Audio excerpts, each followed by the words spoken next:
Hello, everybody, and Hello. welcome to Tea Talk Live. I am your host, LaShanda Lewis, and this is such a special time for me. This show is dedicated to the transitions that we all face, but we're doing a highlight on what women face emotionally, spiritually, mentally, and even physically, and how we overcome them with grace and strength. And what better way to get this started than with my guest today, Miss Jeannette Mack? Greet the people. Woo! Hi there. How are you? I am fine. How are you? I'm great. Welcome. Good. I want to tell you, I love this scarf, honey. Yes, ma'am. I love it. Thank So thank I you. know that you are naturally quiet and an introvert. So before the lights come on, but the moment you start talking, your wisdom flows. That's one thing I really enjoyed when we got a chance to get to know each other and just to chat. And when we did that, it was exactly what we call it Tea Talk Live. We just sat down together and all of the teas triumphed through transition. And it was like we were just at a coffee shop, just having girlfriend conversation. And that's what we want to continue. We want to show that same thing. So let's start with your foundation, your upbringing. What better way? Because once again, you're introducing yourself. So, you, as you told me, you grew up with 11 children, which is a transition all in itself, right? Right. So, Exactly. what are some of the earliest memories from your environment? And how do you think that that shaped you as the woman that you have become? Well, from memory, I didn't know which one to pick out. So I'm just going to start when I first got to junior high.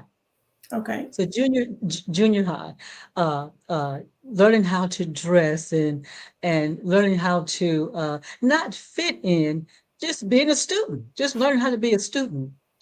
And didn't know what to wear, just a sweatshirt, t-shirt. Everybody was wearing that. But when I looked at it, I'm like, what is the difference between the boy's sweatshirt and a girl's sweatshirt? Good point. Good So point I out. asked, so I asked my mother, she said, well, that don't look feminine. That look like boyish. So she took me out shopping, me and my sister. But for me, I'm gonna focus on me. I was like, I don't like tennis shoes. I didn't wear tennis shoes except for gym class. I, I'm not kidding. I only wear tennis shoes to gym class. I'm like, that's what I need to be at. Hmm. So, how it shaped me to becoming who I am today was that I wore loafers, penny loafers with my jeans, not Okay. tennis shoes. And I didn't wear the hoodie type or the gray or green. I wore the V-neck sweater and the turtleneck sweater. So my mom said this was feminine. The other stuff was boyish. I said, okay. She said, you look nice on there. You're tall and slim. So I was like, that started me to creating the style and the lady who I am today. No sweatshirts for me. V-neck, turtleneck, and loafers, and whatever socks, bobby socks that was going on back then. That was me. That was me all in a nutshell. With my jeans skirt on and my boots, turtleneck sweater, no hoodies, no tennis shoes. And that is awesome because you learned, you found your voice, which takes us to why you are a best selling author of two books, which we've got The Seven Secrets to Becoming an Elegant Lady and the woman behind this whole thing that you're talking about, which is all about Alberta. I am so excited. So I was excited whenever I was like this, okay, this is helping us to see how you became an elegant lady. I love how you were able to pull that out from middle school. And then once again, the woman who is behind all of that, which is Miss Alberta. I love that. I love that. So in your second book, speaking of Miss Alberta, All about Alberta, you talk about your mother teaching you loyalty and resilience, integrity and trust. Which of those values became do you believe became your anchor during your earliest years into womanhood? It was trust. Mm, It was trust because my mother said, I've been where you're going. I've been a teenager just like you. I mm. know what I'm talking about. I've been there. So it was trust. And that's how it got me to be who I am today. It was trust. She said, just trust me. I've been a kid too. So well, the only thing I did was like, okay, I just accepted it. There's that shift when you're once you become a parent, it actually makes sense, right? When you're a kid, you're like, wait, what? You've been where I Mhm. am? But the fact of what you said, when you have that trust, you're like, okay, I'm gonna try it, I'm gonna go for it. And it seems like it was something that resonated with you, and you actually were able to see that. So Mhm. let's continue to talk about these transitions, which is um me for me what I was really touched by the chapters where you talk about when you were a teen girl, because we're in 2025, right? And there is Right. so much going on with these young ladies, but just like your mom said, that like you were a teenager at some time too, she was. It's hard to get these girls to understand now. We've been where you are. Yes, times have changed, but there are some things that never change, right? And so you were dealing with some of the things that we all have to go through, which is puberty. Mhm. And in puberty, what do you have to deal with? Acne and insecurity and wanting to fit in and those feelings of being insecure and just not sure and not getting your footing. So how do you believe that your mother helped you through those painful transitions that we all have to go through? Well, in the book, All About Alberta, Mm-hmm. chapter 11 talks about the 5 lessons. Okay. And lesson 1, if you don't know, learn. That's what she taught me. Ah, If you don't know, learn. Lesson 2, nobody owes you nothing. that's right. No one, no one owes you nothing. Lesson number 3, carry yourself like you belong. I love that. Number 4, family is who shows up. My family showed up for me, helping me to nurture me, my brothers, things like that. And these are the lessons that I applied my life to. I turned out beautiful. And number 5 was God first, everything else follows. These are the lessons I grew up, and I had to trust my mom. She knew what she was talking about. She knew Mhm. exactly what she was talking about. They helped me to it shaped me to the person who I am today. How I got a job, who I dated. He wasn't the right person. I learned all this from my mom. So this chapter, all these lessons that I'm telling those who are listening to in the audience, it Mhm. helped me. It helped me from right, from wrong. It helped me, all of it. So let's go back to that first lesson that you highlighted. Tell me that again.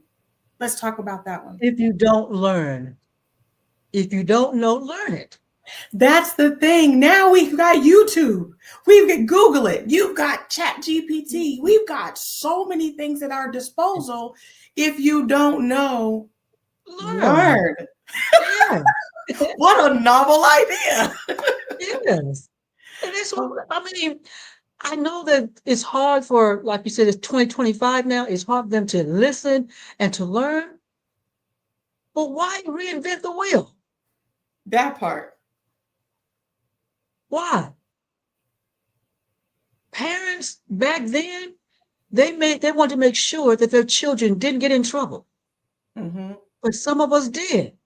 We did get in trouble. So if you don't know it, learn it. See, back then, in their day, they had word of mouth. So they were like in the barber shops and they were in the beauty Mhm. salons, and that stuff went word of mouth, and they shared their knowledge. And so that's how they learn. The difference is 2025, we've got those little devices called our cell phones that are always in our hand. So the way that we learn is different, but we still have access to learn those things. So I love that so much. If you don't know, learn. It's just a different way. So what was the next one that you said? And number two was nobody owes you anything.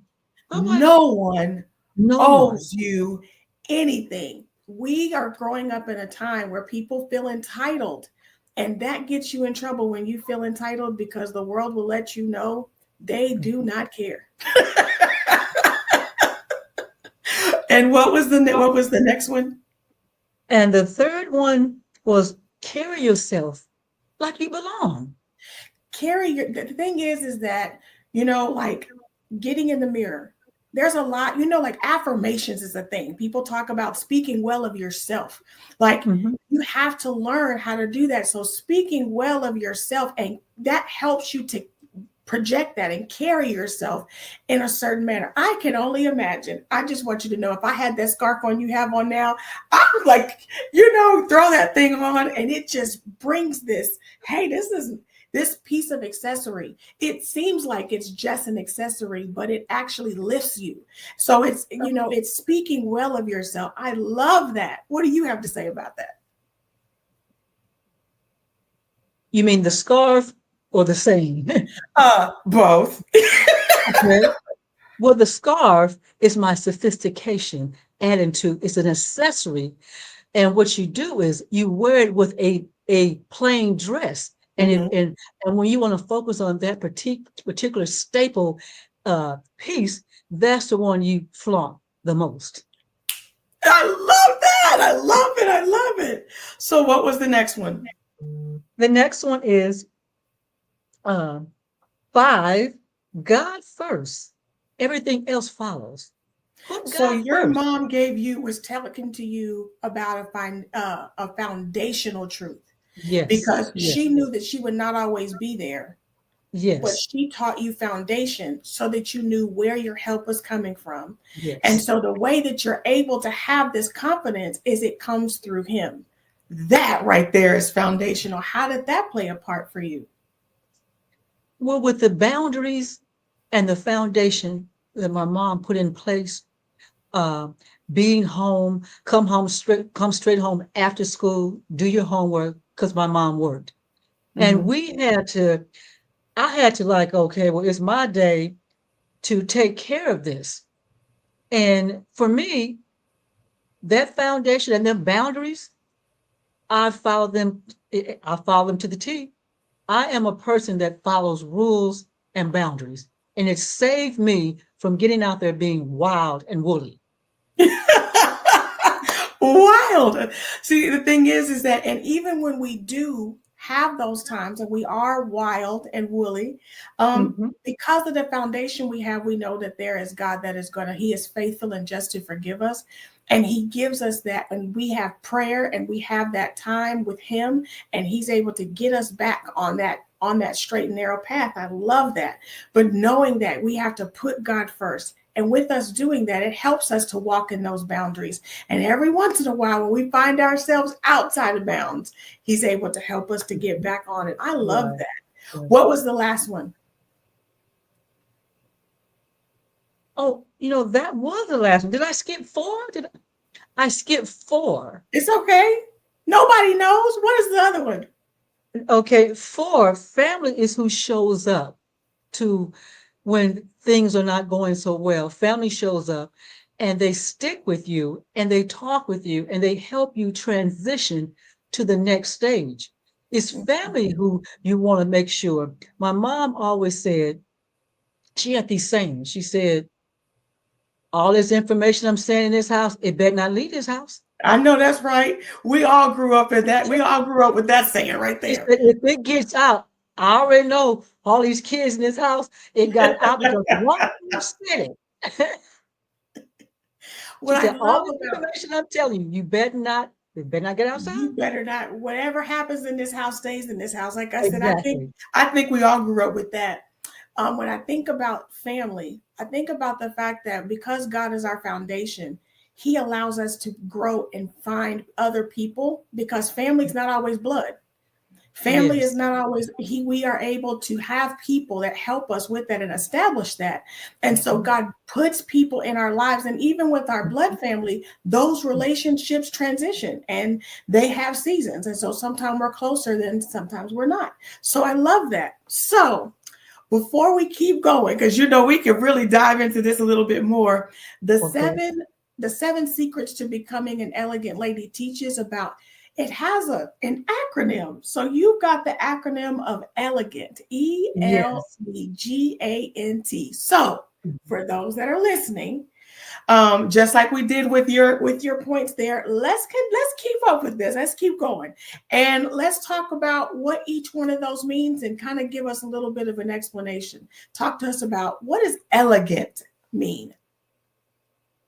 It's the way a lady carries herself. Okay. It's the way she carries herself. She positions herself, uh, the way she dress, the way the way when she's walking outside, and she doesn't take anything off of anyone because she has boundaries.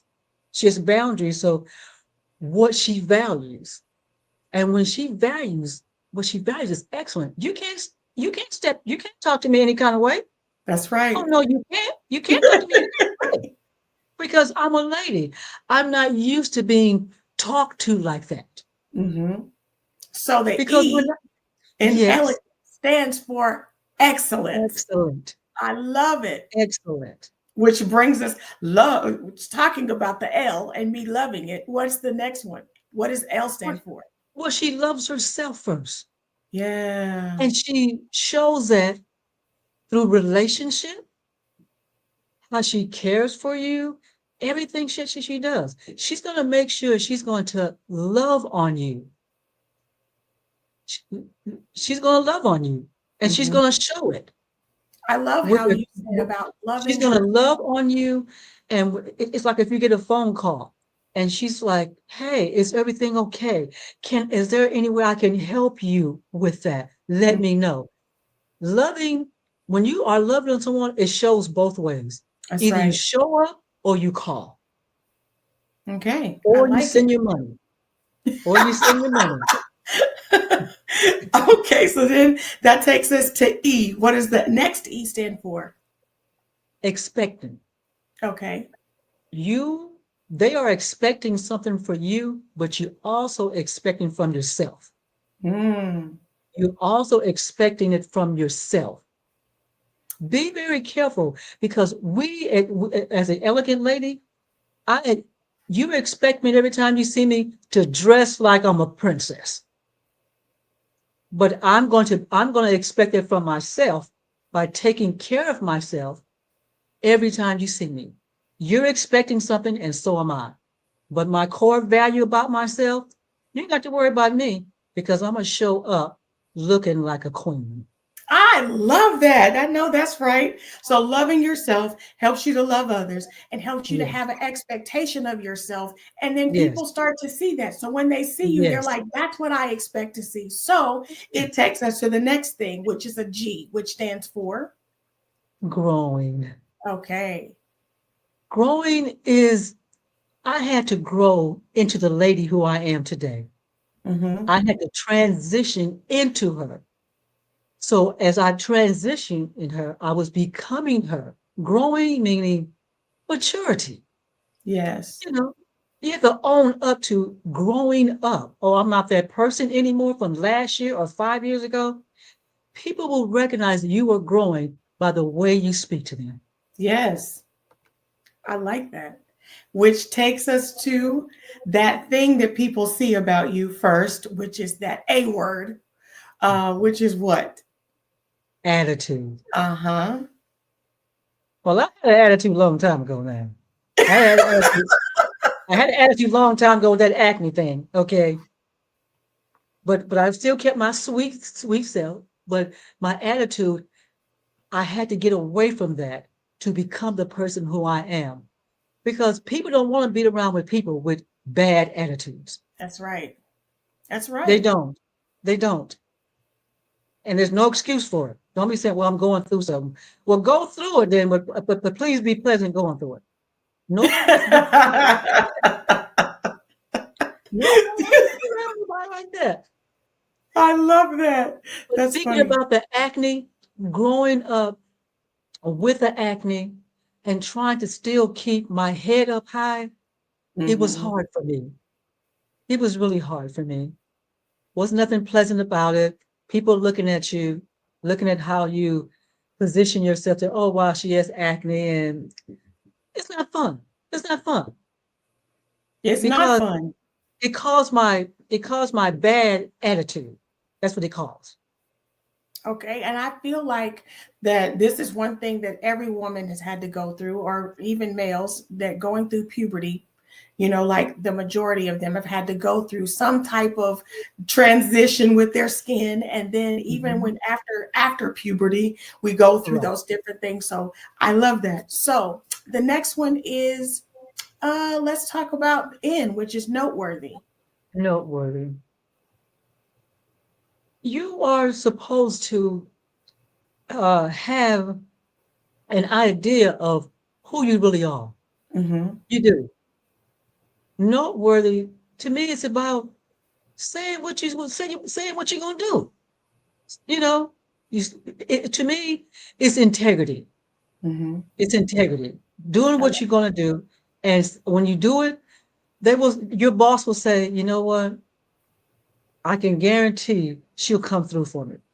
which takes us to that being trustworthy, right? Which is that Yeah, last T, is it yeah, shows that you are trustworthy. I like yeah. that. So that is the acronym that you've got for being elegant. In my book, Triumph Through Transitions, I talk a lot about the spiritual side of change and looking back. Looking when you like, for me, there's so many transitions that I went through, being young and then Mhm, being married, and then also being married with children. There are all mhm. of these different stages of different transitions that I went through. Um, but for you, can you see moments where God was moving you up into growth, even when you didn't necessarily feel quite ready? Well, it was about the book. It was about the Okay. book about my mom's book. I didn't feel I was ready to do the book, but every day the Lord woke me up. I want you to do it. It's for you. He was moving me into transition. I was trying to fight it. I didn't want it. I didn't want it. I wouldn't say, okay, Lord, give me a book. Give me a book. It wasn't about that. Right. It wasn't about that. It was just me transitioning from he was moving me out of a different season, is what he was doing. That's right. I was leaving, already in a season of getting through some transition I was going through. And I was like, the Lord was saying, it's time for you to move out. And he said that, he kept telling me, I read maybe 2 books a month, 2 strong books a month. And the last book I read 4 years ago, the Lord spoke to me in the book and said that you're not using all the gifts I put inside of you. Wow. And he was not pleased with me. So my biggest transition was my children. Okay. It was we got 3.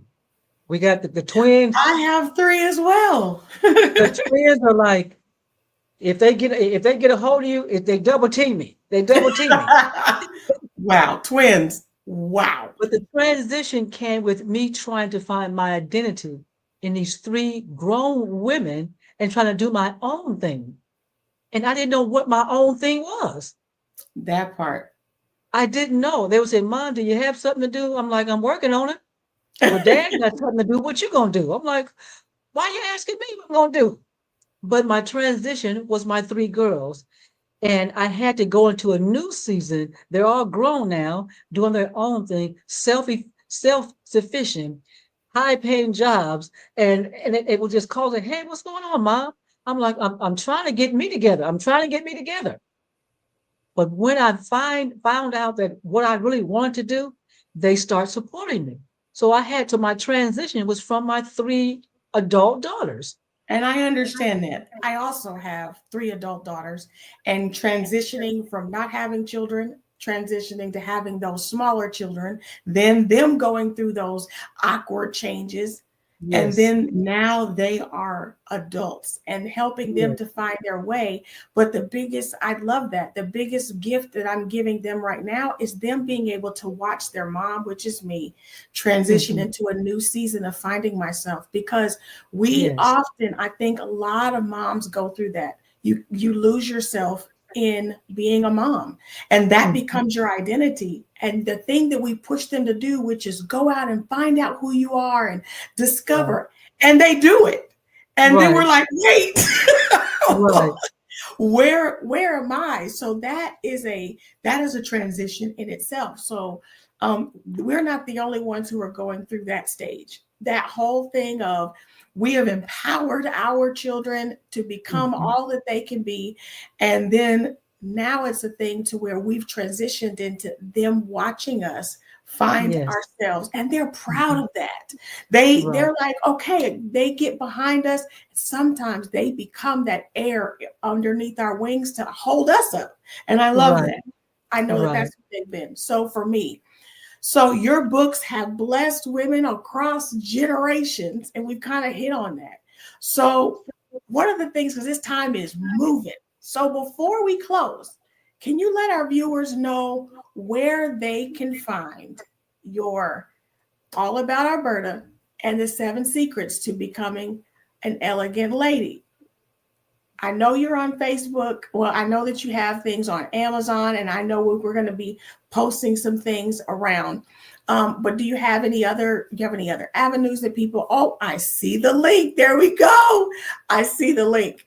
So, for the women who are watching and facing emotional, physical, and spiritual and personal transitions, what are some last words that you'd like to share with them before we close?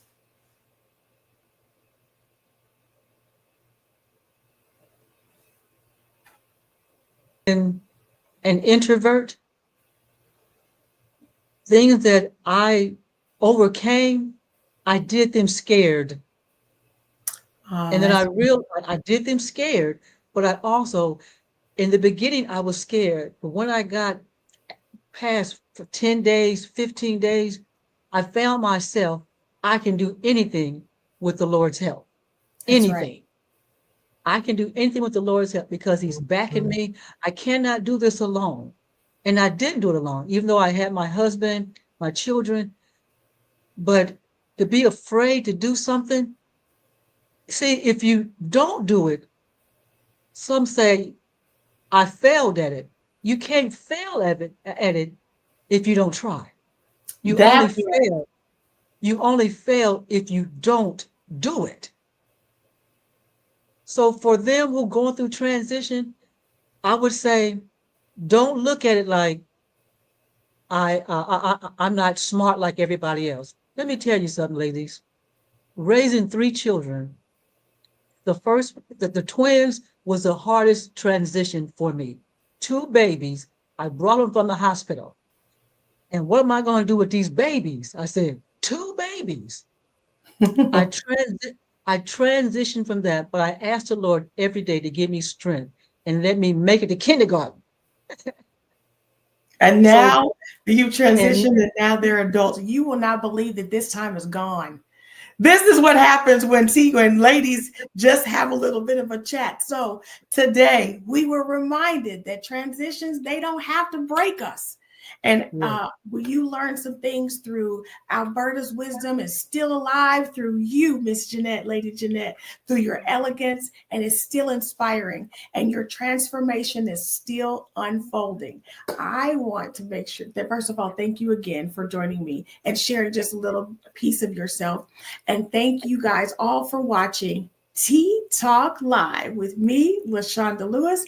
Join us next time for another powerful conversation with another woman author. All right. I'll see y'all later.